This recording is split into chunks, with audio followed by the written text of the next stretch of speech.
वादग्रस्त IAS अधिकारी पूजा खेडकरांचा पाय हा दिवसेंदिवस खोलात चाललाय। पुण्याचे जिल्हाधिकारी सुहास दिवसे यांच्यावर आरोप केल्याप्रकरणी पूजा खेडकर यांना समन्स बजावण्यात आलं। मात्र 2 वेळा समन्स बजावून सुद्धा पूजा खेडकर या चौकशीसाठी हजर राहिला नाहीत आणि त्यामुळे पूजा खेडकर जबाब नोंदवण्यासाठी का येत नाहीत हा सवाल उपस्थित होतोय। तर पुण्यातील खेडकर कुटुंबियांच्या बंगल्यात काही संशयास्पद हालचाली घडत असल्याचं आता समोर आलंय। बघूया या संदर्भातील हा स्पेशल रिपोर्ट।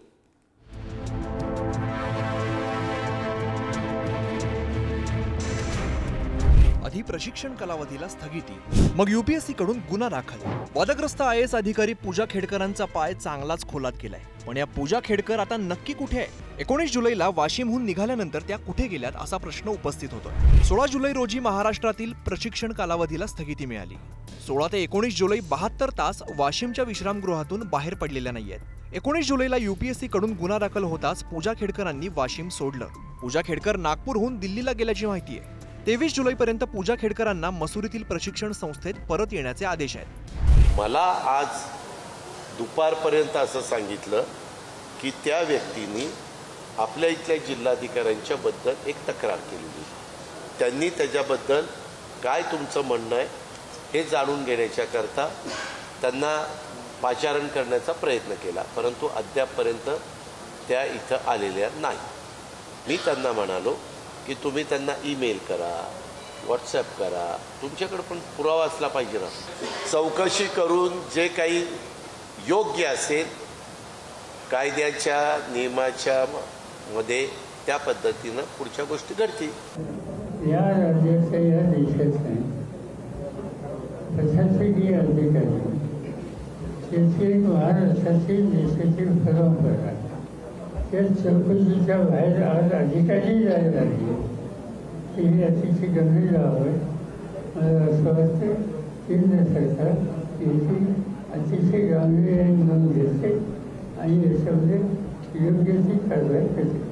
पुण्याच्या जिल्हाधिकारी सुहास दिवसेंनी आपला मानसिक छळ केल्याचा आरोप पूजा खेडकरांनी केला आहे। या आरोपांसंदर्भात लेखी जबाब नोंदवण्यासाठी 18 जुलैला हजर राहण्यासंदर्भात पूजा खेडकरांना पुणे पोलिसांकडून नोटीस बजावण्यात आली होती। पहिली नोटीस दिल्यानंतर हजर न राहिल्याने पूजा खेडकरांना पोलिसांकडून दुसरी नोटीस देण्यात आली। मात्र अद्यापही उपस्थित न राहिल्याने पुणे पोलिसांनी थेट त्यांचं घर गाठलंय। मात्र घरात माणसं असतानाही पोलिसांना प्रतिसाद देण्याचं टाळण्यात आलंय। तुमचं काय नाव आहे? खेडकर।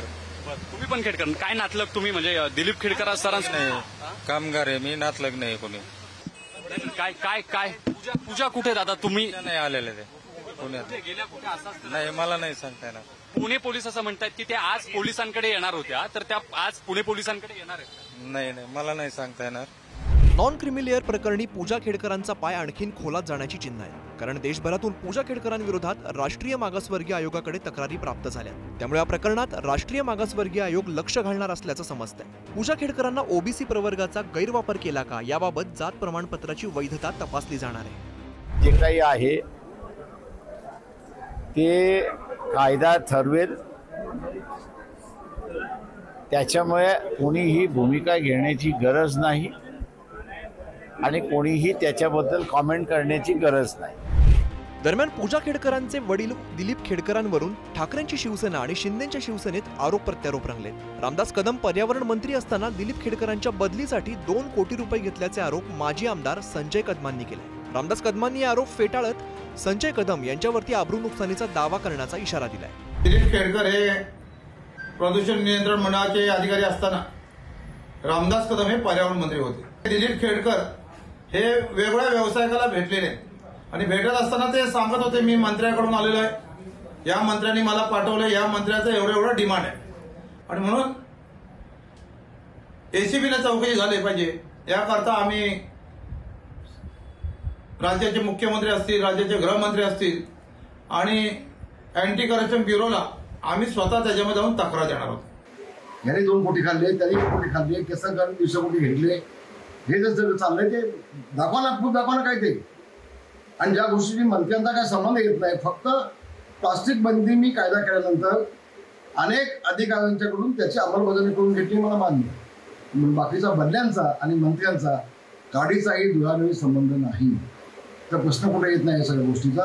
हेतुपुरस्कर मला बदनाम करण्यासाठी हे सगळं कटकाव्यवस्थान असावं. एकीकडे खेडकर कुटुंबियांच्या अनुपस्थितीत त्यांच्या बंगल्यामध्ये संशयास्पद हालचाली वाढल्याचं दिसतंय. अज्ञात व्यक्तींकडून खेडकरांच्या बंगल्यातून अनेक वस्तू नेण्याचा सपाटा सुरू आहे. पुणे पोलिसांना न विचारता या व्यक्ती बंगल्यामध्ये कशा घुसल्या, काही पुरावे नष्ट केले जात आहेत का, असे अनेक प्रश्न या निमित्ताने उपस्थित होत आहेत. रत्नागिरीहून अनुज जोशीसह ज्ञानेश्वर चौतमल, पुढारी न्यूज.